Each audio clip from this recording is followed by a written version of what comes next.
In this video, we're going to be working on the late 2015 iMac 27-inch motherboard that was mailed in for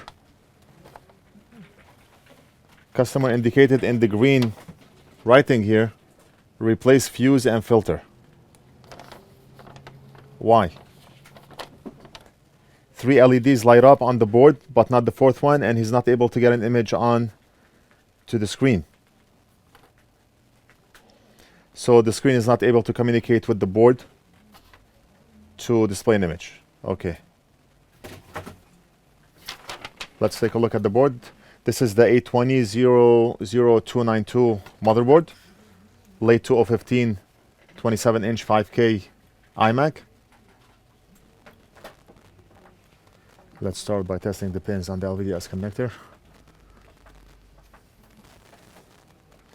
Make sure everything is solid.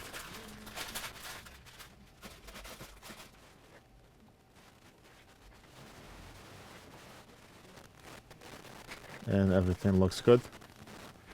We do not see any pins that are moving, so all the pins are solid.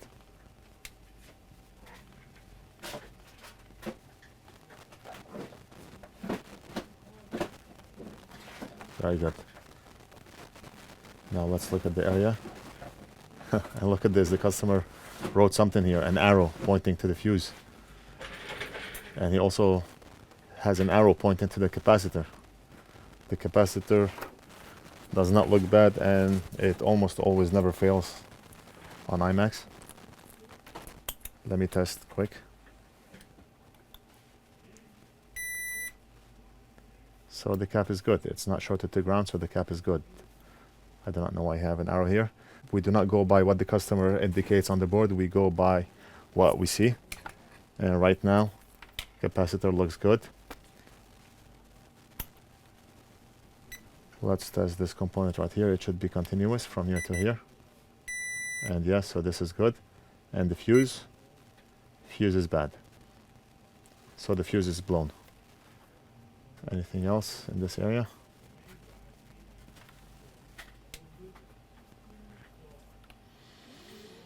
It looks like we may have missing components here. These are not missing components. These are empty by default, and we can tell by the way the solder blob is, if it's broken off the pad or if it's just a round perfect blob. We can zoom in to find out. I do not have a circuit diagram for this board, and there's no way to tell, but we can zoom in with our microscope and see if those blobs are factory or if they've been ripped off the board. These blobs, they look nice and round, so this area is empty by default. Let's move up a bit. Same thing with this. Same thing with this one. And this one looks like there was a component here. You see how we have two solder blobs here? We do not have them here. So we have a missing component here. I do not know what that missing component is. But we can make an educational guess by doing a little measurement. What about these two? These are data lines, so we should have capacitors there, just like the rest of the pins.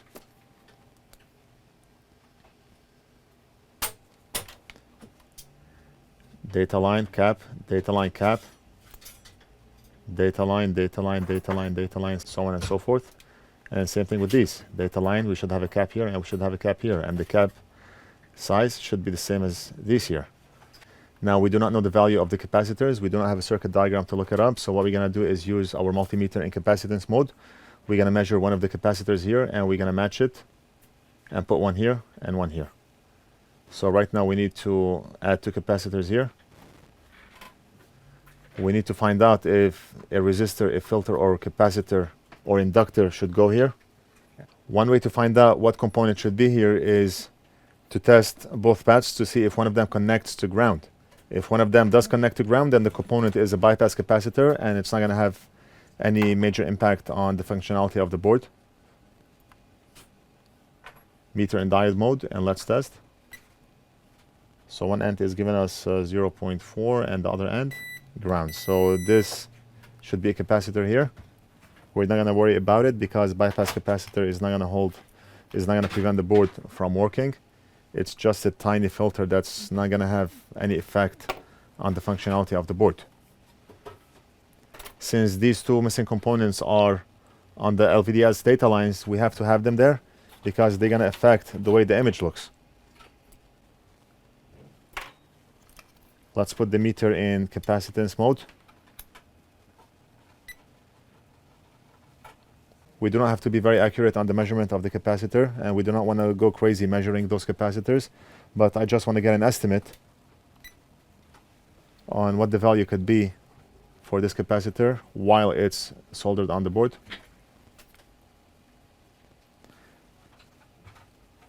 And I am getting 89 nanofarads, 92 nanofarads, 93 nanofarads. Okay, so we can do anything between 90 and 95 nanofarads. The size of the component looks like it's a 201 SMD component. So let's grab our capacitor 201 size and look for 90, 93, 95 nanofarad capacitor.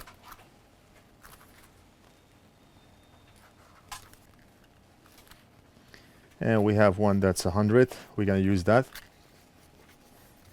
We are talking very small values, so it doesn't really matter if it's 92, 95, or 100. We cannot switch a nanofarad with a picofarad or with a microfarad. Then it makes a big difference. Let's prep the board. And we're going to be using the Amtech 559 Flux. We are almost out of stock, but we have a new batch coming in this week.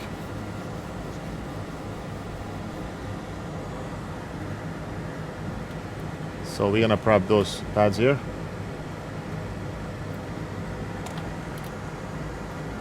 The board always wobbles because of the heatsink that's attached to it. So I constantly have to adjust the focus on the microscope.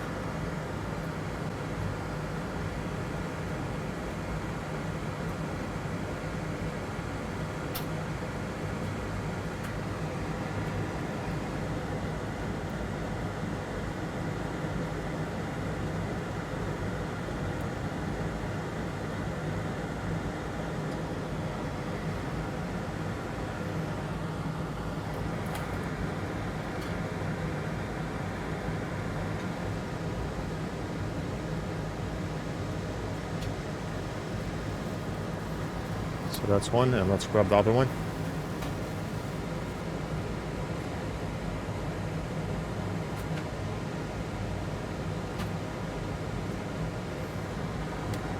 Very good.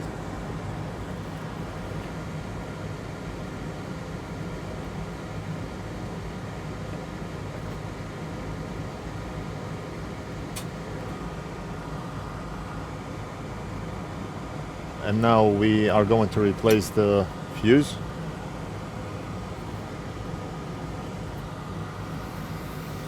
With the help of hot air, because this is a big fuse. And it's out.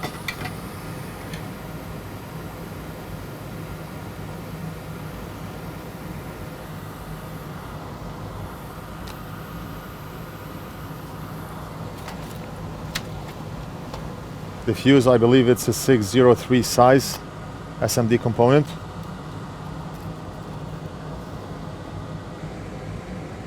Yeah, that's it.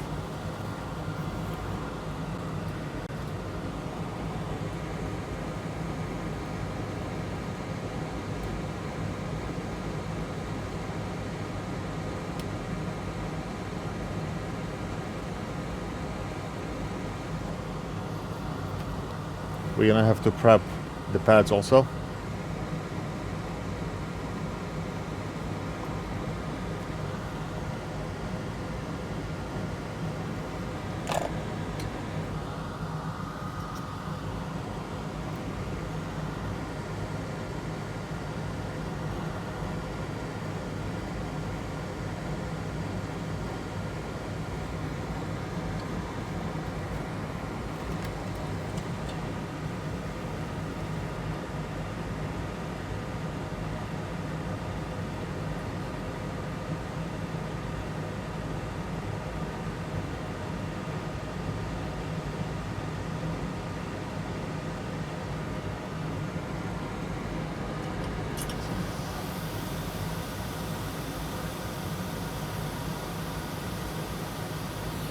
The fuse is in place.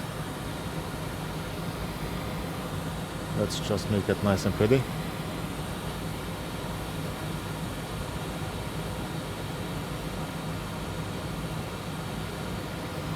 And the job is done.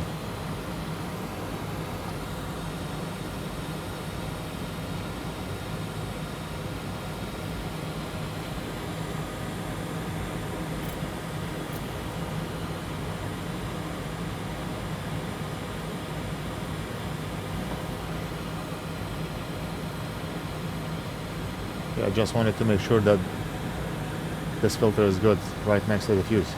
Okay, so everything is perfect. And just a moment, let's do a quick measurement to make sure everything is good. Customer did not mail in the whole machine, so we're not going to be able to test. We can only test using our multimeter. But it was obvious what the problem was. Right now what I want to do is test the fuse and test that big filter next to it. Meter in continuity mode, and let's go here. And the fuse is good now. This one should be continuous as well. Those two caps that we soldered are now in place. And lastly, we do not know if there should be a component here or not, but even if there is one here, we did measure the pads and one of them is connecting to ground, which means that this component, if in fact it does exist, it's a bypass capacitor, and a bypass capacitor that small is not going to have any impact on the logic board or on the functionality of this machine. So we're going to leave it like this. We're going to package this and ship it back to the customer today. That's it for this video. I hope you enjoyed it. Don't forget to like and subscribe. Leave a comment if you have any questions, and we'll do something else in the next video.